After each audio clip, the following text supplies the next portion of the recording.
Dans cette vidéo, nous allons revoir les priorités opératoires, c'est-à-dire, dans un calcul en ligne, savoir quelles sont les opérations qui sont prioritaires sur les autres.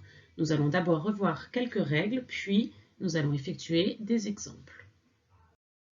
Les règles de calcul peuvent être résumées par le podium suivant. Nous faisons en priorité les calculs se trouvant entre parenthèses.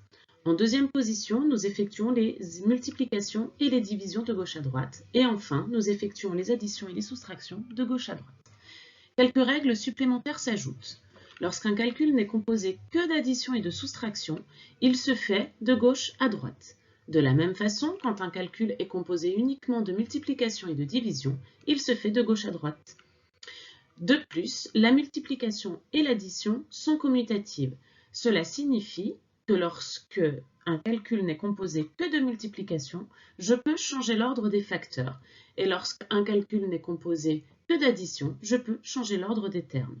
Attention, cela ne fonctionne que lorsqu'il n'y a que des multiplications ou que des additions. Pour les autres calculs, on ne peut pas changer l'ordre des opérations.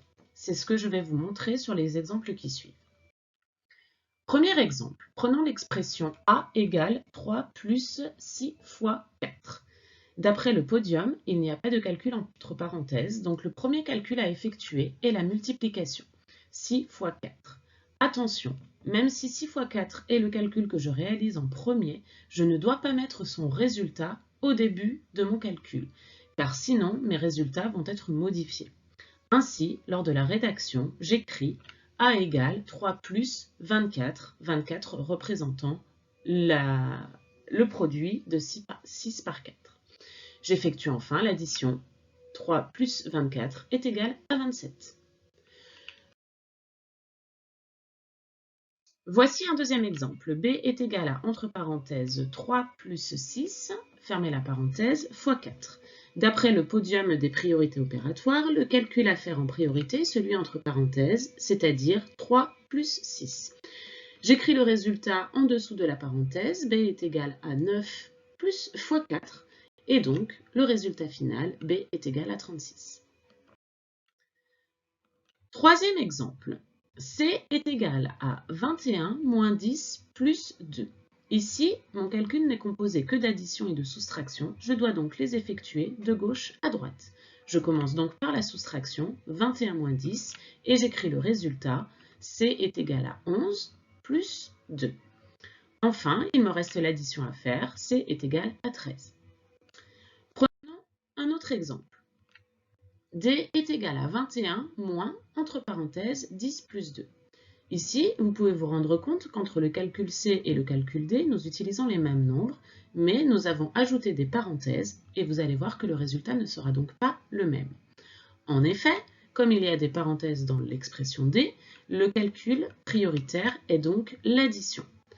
Attention, je n'écris pas le résultat de cette addition au début de mon calcul, sinon je vais changer l'ordre et c'est quelque chose que je n'ai pas le droit de faire. Ainsi, j'obtiens que D est égal à 21 moins 12, 12 représentant le résultat de 10 plus 2. Il me reste enfin la soustraction à faire, 21 moins 12 est égal à 9.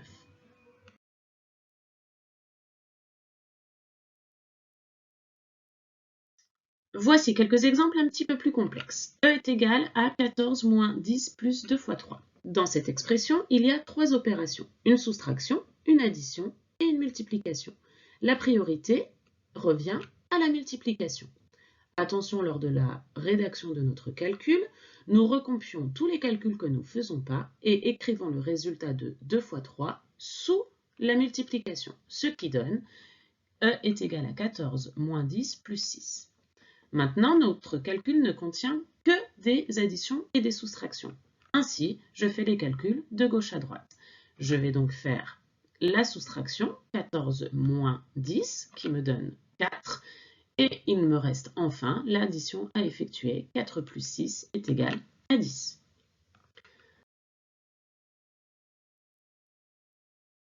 Un autre exemple. F est égal à 4 fois, entre crochets, 13 moins 2 fois 5. Ici, la priorité revient à la parenthèse. Mais dans la parenthèse, il y a également deux opérations, une multiplication et une soustraction. Je dois donc, comme le dit le podium, effectuer la multiplication en priorité. Ici, attention à la rédaction. Je vais recopier tout ce que je ne fais pas. Donc, f est égal à 4 fois, entre crochets, 13 moins 10, qui est le résultat de 2 fois 5, et je ferme les crochets. Ainsi, la priorité reste toujours à la parenthèse. Je vais donc écrire f est égal à 3 fois 4 fois 3, 3 étant le résultat de 13 moins 10, et pour conclure, f est égal à 12.